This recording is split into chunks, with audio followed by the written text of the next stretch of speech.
Hello, everyone. It's Dawn with Prairie Creek Seed. I'm joined by Kelly with the Minnesota Soil Health Coalition. So just to review, today we discuss soil health, perennial pastures, and cover crops. If you missed any of these sessions, the recordings will be available after the presentation at Prairie Creek Seed's website, prairiecreekseed.com. Or MN Soil Health Coalition site at mnsoilhealth.org. We have one more session for you today. We're going to head back to the field to hear Minnesota Soil Health Coalition's Jennifer Hahn and farmer Jamie Labat, where they'll discuss planting green on the farm. And just to remind you, you can use the comment section below to type any questions that you might have, and we'll get them to the field. Now let's talk about planting green. Hi, thanks for joining us. I'm Jennifer Hahn with the Minnesota Soil Health Coalition, and I'm here with Jamie Labat. He's also a board member and farmer mentor of the Minnesota Soil Health Coalition, and we're at his farm in Lyon County, Minnesota. And we're standing in front of a field of sunflowers right here in Minnesota. So, Jamie, do you want to give us a little history about this field here? This field where the sunflowers are planted was cereal rye last year. I decided I wanted to try a little more diversity again on the farm, coming back with a warm season broadleaf, so I chose to try some sunflowers this year. As far as I know, I'm the only cash crop sunflower in Lyon County, good or bad. I planted them in 30-inch rows with my conventional corn planter. I actually used corn plates to put them in. Did a burn down herbicide right after planting, and here we are. Nice. So your rye was coming up when you planted this? Yes, I planted these green. The rye varied. I cross-seed broadcast some cereal rye this spring to fill in the low spots that were drowned out. So the rye varied in height quite a bit when I was planting. Some was only a foot tall, and some was actually headed out probably 3 feet tall. And this is the result. Excellent. Nice. Did you notice, was planting into that cereal rye, did that go well? Was it smooth, rough, and did it close up nicely? It was very smooth. It went very well. There was a few times where it was really tall that I had a little trouble seeing my marker. Yeah. But other than that, it worked great. The furrows closed well. Excellent. And the soil tilth was beautiful planting conditions. So awesome. That is really good to hear. So you said that you wanted to get some diversity out here with the warm season broadleaf. What other goals do you have for this field? Just the soil health goals in general, diversity, and there is some interseeding done in here too. And I know that sunflowers got a nice deep tap root, and they do put some zinc back into the soil as well. So. Excellent. So after this, is it going to be a corn soybean rotation? Not exactly sure. It's probably going to be a small grain next year. Okay. Kind of playing it by ear to see how everything goes this fall. So. Right. So you're leaving that flexibility on the table so that you can make that decision based on conditions. Yes. And excellent. Yeah, that is a good component to have. And so we've got great residue out here. He planted grain into it. He also interseeded.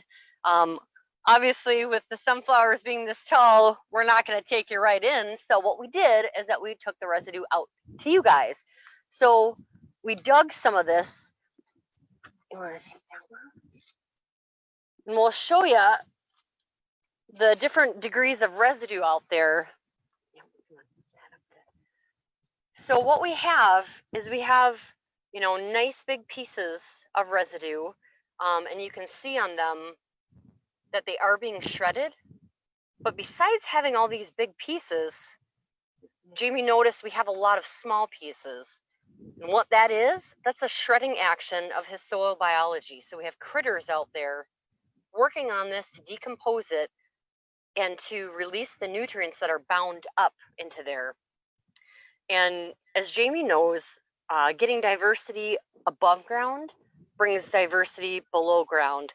So seeing all the different sizes and shredding of that residue is excellent. That's exactly what we want to see. We don't want to see big chunks out there that nothing is happening. Sometimes you'll see fields with residue built up and you say, oh, that looks great. You got a bunch of residue. And it's nice to have that to protect your soil. But this is exactly what we want to see, because then we're cycling all those nutrients and getting them back in there for next year's crop. And then you're not going to have, you know, a blanket of residue that isn't going to do anything. Yeah. Nice. So we see some nice roots growing in there. Oh yeah. Excellent. It's nice and dark. It's nice and crumbly. There's pores in there. Nice. And that residue, that's going to feed the soil microbes and all the soil organisms and continue to feed your soil to be able to feed your crops. Well, your small grains are going to be really happy next year. Yeah. Hopefully. Yeah. Nice. And do you remember which trait of sunflower that you planted out there? So Badger variety is the one I planted. It's an excuse me, it's an oilseed sunflower. Okay.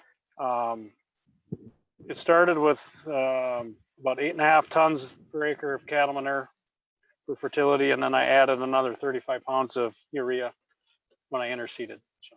Excellent, excellent. And we do have some information, pictures and slides about the specific dates and amounts. So we'll get those up there for you so you can see all the details.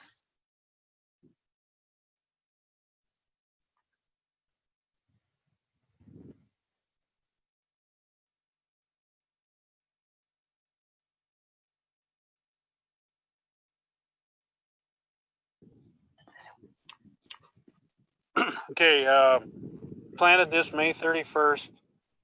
About 18,500 was the population. Did a burn down right after planting of 32 ounces of glyphosate, 1 ounce of Sharpen, and 1 pint of generic Dual. And that took care of the cereal rye pretty nicely? Yes, it took care of everything pretty nicely.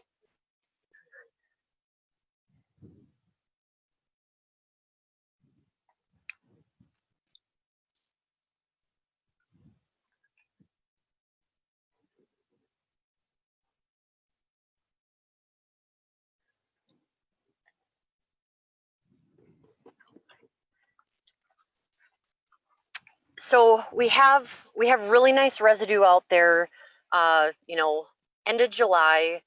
It's not so thick out there that nothing is happening, but we have it still there to help protect evaporation loss. But also, did you notice, I know we were talking about there's different degrees of population of cereal rye out there this spring. Did you notice any difference with weed? Yes, I did. The better the cereal rye residue was, it was a very effective for weed control. There was virtually no weeds coming through the thickest stuff. Excellent. And varying degrees of the less it got, the more weed escapes there were. Nice. And did you notice that did that hinder the sunflower seed Not at all. emergence? Not at all. Nice. Actually, some of them come up a little better in the heavier residue, or it didn't slow them down any. Excellent. Nice. We can go to the next.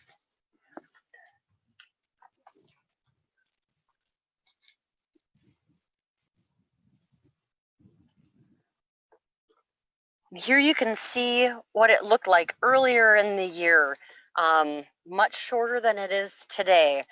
And that's it growing. It was about 32 days after planting. So. And it's looking fantastic. We have that excellent residue to help protect the soil, help feed the microbes out there, reduce evaporation. And especially this year was good because it's been pretty darn dry. Yes, compared to the last 3 years, we were a lot drier, which is all right. Right? And that really nice residue, and you see the different sizes and decomposition rates of the residue out there.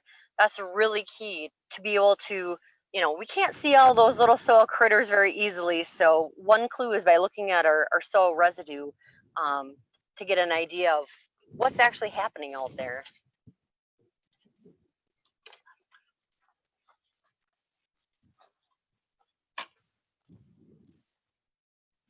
looks like we got a couple questions. The first one, how do I market the sunflowers in the area? I contacted a company up in Fargo. I tried to get a contract, but I got in too late. So I kind of winged it, and I just put this 15 acres in as a trial, and I'll try to play the open market. And next question, when will they be harvested? I was researching on it. It sounds like kind of the normal corn and soybean time in the fall. And I got them in a little bit later than some probably, so it's possibly going to be a little bit later harvest. It may be after the corn and soybeans, and as far as harvest, how I'm going to harvest, I've got a couple different options on a couple different heads. I'm going to try and do trial and error, I guess. So. Right. And doing something like this, we were talking earlier, doing something different. It's not the same thing that you do year after year. Do you enjoy doing something, things different to learn and have different experiences? Yes, I do. It's kind of a challenge at times, but it's also a good learning experience. Keeps it from getting too mundane. Yeah. Yeah. And diversity is good. And the way the corn and soybean market has been, it wanted to try something different to see what we can do and profitability. Right. So. Right. Another question, what would I change? I don't know that I'd change a lot other than hoping for better cereal rye residue to plant into. That was probably if it had been more uniform, I think it would have been better. And the weed control is a little tricky because of the last couple of years of excessive moisture, but it's not too bad out there. So. Excellent. Wonderful. Well, thank you for taking the time to teach us a little bit about the sunflowers and how you're making it work for you. And this concludes our 4-series virtual field day with Prairie Creek Seed and the Minnesota Soil Health Coalition. And so what we want to do at this time is invite everybody to come on camera, because you've seen some of us, but you haven't seen all of us. So if you guys want to come on out, that would be great. It takes a crew to get this done. While social distancing, yes, we got this. So there was a lot of hard work going into this. Obviously, we originally wanted to do in-person field day. We are adaptable, we're flexible, maybe not as flexible as most, but we wanted to still be able to provide everyone education and opportunities to see what's going out there and to learn in a safe and healthy manner. So all of us, we really appreciate you guys tuning in. Yes, thanks everyone for joining us. We really appreciate it. Take care. Bye.